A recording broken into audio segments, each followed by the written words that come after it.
ನಮ್ಮ ಅಕ್ಕ ಹೇಳ್ತಾ ಇದ್ಲು ಅನುಪೂರು, ನಾನು ಕೇಳ್ತಾ ಇದ್ದೆ ಭಾಳತ್ತು. ನಾನು ಅವ್ರ ಜೊತೆ ಮಾತಾಡ್ತಾ ಇದ್ದೆ. ನಾನು ಹಿಂದೆ 2014ರಲ್ಲಿ ಈ ಲೋಕಸಭಾ ಚುನಾವಣೆಗೆ ಸ್ಪರ್ಧೆ ಮಾಡಿ ನಾನು ಈ ನಗರದಲ್ಲೆಲ್ಲ ಓಡಾಡಿದ್ದೆ. ನಾನು ಮಾತಾಡ್ತಾ ಅಕ್ಕವ್ರ ಜೊತೆ ಮಾತಾಡ್ತಾ ಇದ್ದೆ.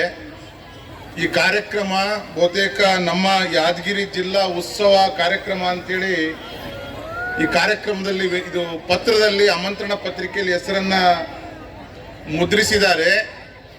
ಆದರೆ ಈ ಕಾರ್ಯಕ್ರಮ ಮೇಲ್ನೋಟಕ್ಕೆ ನಮ್ಗೆ ಹೆಂಗೆ ಅನಿಸ್ತದೆ ಅಂತಂದ್ರೆ ಒಂದು ಸನ್ಮಾನ ಕಾರ್ಯಕ್ರಮ ಅಂತೇಳಿ ಅನಿಸ್ತದೆ. ಎಲ್ಲರನ್ನು ಸುಮಾರು 150 ಜನ ವೇದಿಕೆ ಮೇಲೆ ಇರ್ತಕ್ಕಂಥ ಸುಮಾರು 1.5 ಗಂಟೆಗಳ ಕಾಲ ಏನು ಮೀಟಿಂಗ್, ಒಂದು ಸನ್ಮಾನ ಕಾರ್ಯಕ್ರಮ. ಬಹಳ ಸಂತೋಷ. ಮತ್ತೊಮ್ಮೆ ಈ ಜಿಲ್ಲೆಯ ಜನರಿಗೆ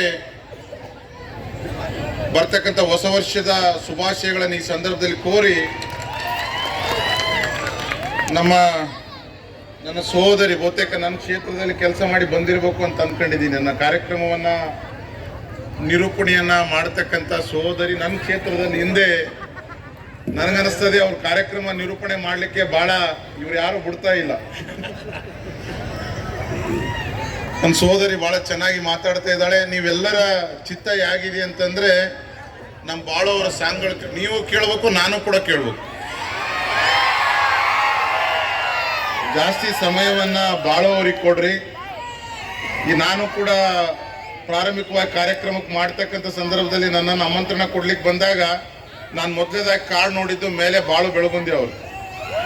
ನಾನು ವಿಶ್ವನಾಥ್ ಅವ್ರಿಗೆ ಹೇಳಿದ್ದೆ, ಇಲ್ಲ ವಿಶ್ವನಾಥ್, ನಾನು ಕೂಡ ಬಾಳು ಅವರ ಜಾನಪದ ಗೀತೆಗಳನ್ನು, ಹಳ್ಳಿಗಾಡಿನ ಗೀತೆಗಳನ್ನು ಕೇಳಲಿಕ್ಕೆ ನನಗೂ ಕೂಡ ಇಚ್ಛೆ ಇದೆ, ನಾನು ಬರ್ತೀನಿ ಅಂತ ಹೇಳಿದ್ದೆ. ಆದರೆ ಬೇಗ ಎಲ್ಲ ವೇದಿಕೆ ಮೇಲೆ ಇರ್ತಕ್ಕಂಥವ್ರಿಗೆ ಸನ್ಮಾನ ಮಾಡಿ ನಿಮ್ಮ ಹಾಗೆ ನಮಗೂ ಕೂಡ ಅವರ ಗೀತೆಗಳನ್ನು ಕೇಳಲಿಕ್ಕೆ ಬೇಗ ಅವಕಾಶ ಮಾಡಿಕೊಡಬೇಕು ಅಂತೇಳಿ ಈ ಸಂದರ್ಭದಲ್ಲಿ ಹೇಳಿ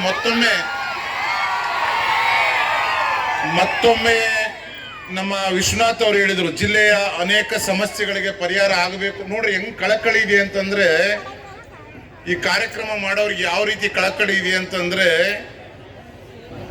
ಒಂದು ಜಿಲ್ಲೆ ಬಗ್ಗೆ ಕಳಕಳಿ ಇದೆ, ಕನ್ನಡದ ಬಗ್ಗೆ ಕಳಕಳಿ ಇದೆ, ಈ ಜಿಲ್ಲೆಯ ಅಭಿವೃದ್ಧಿ ಬಗ್ಗೆ ಕಳಕಳಿ ಇದೆ.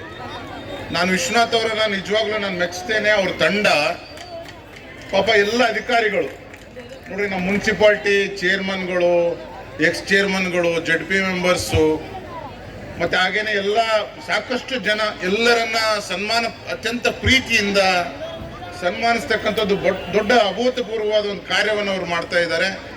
ವಿಶ್ವನಾಥ್ ಅವ್ರಿಗೆ ಇಡೀ ಜೀವನದಲ್ಲಿ ಒಳ್ಳೆಯದಾಗಲಿ. ವಿಶ್ವನಾಥ್ ಬರೀ ಜಿಲ್ಲಾಧ್ಯಕ್ಷ ಅಲ್ಲ, ಈ ಕನ್ನಡ ಸಮಿತಿಯ ರಾಜ್ಯಾಧ್ಯಕ್ಷರಾಗುವವರಿಗೂ ಕೂಡ ಬೆಳೀಲಿ ಅಂತಕ್ಕಂಥ ಮಾತನ್ನ ಹೇಳ್ತಾ, ಪೂಜ್ಯ ಅಪ್ಪವರ ಆಶೀರ್ವಾದ, ಸಿದ್ಧ ತೊಂಟೇಂದ್ರ ಶಿವಾಚಾರ್ಯ ಶ್ರೀಗಳ ಆಶೀರ್ವಾದ ನಮ್ಮ ಮೇಲೆ, ವೇದಿಕೆಯ ಮೇಲೆ ಇರ್ತಕ್ಕಂಥ ಎಲ್ಲರ ಮೇಲೆ, ಮುಂಭಾಗದಲ್ಲಿ ಇರ್ತಕ್ಕಂಥ ನಿಮ್ಮೆಲ್ಲರ ಮೇಲೆ ಆ ಗುರುಗಳ ಆಶೀರ್ವಾದ ಇರಲಿ ಅಂತಕ್ಕಂಥ ಮಾತನ್ನು ಈ ಸಂದರ್ಭದಲ್ಲಿ ಹೇಳಿ ಮತ್ತೊಮ್ಮೆ ನಿಮ್ಮೆಲ್ಲರಿಗೆ ಅನಂತ ಪ್ರೀತಿಪೂರ್ವಕ ನಮನಗಳನ್ನು ಹೇಳಿ ಹೊಸ ವರ್ಷದ ಶುಭಾಶಯಗಳನ್ನು ಕೋರ್ತಾ ನನ್ನ ಮಾತನ್ನು ಮುಗಿಸ್ತೇನೆ.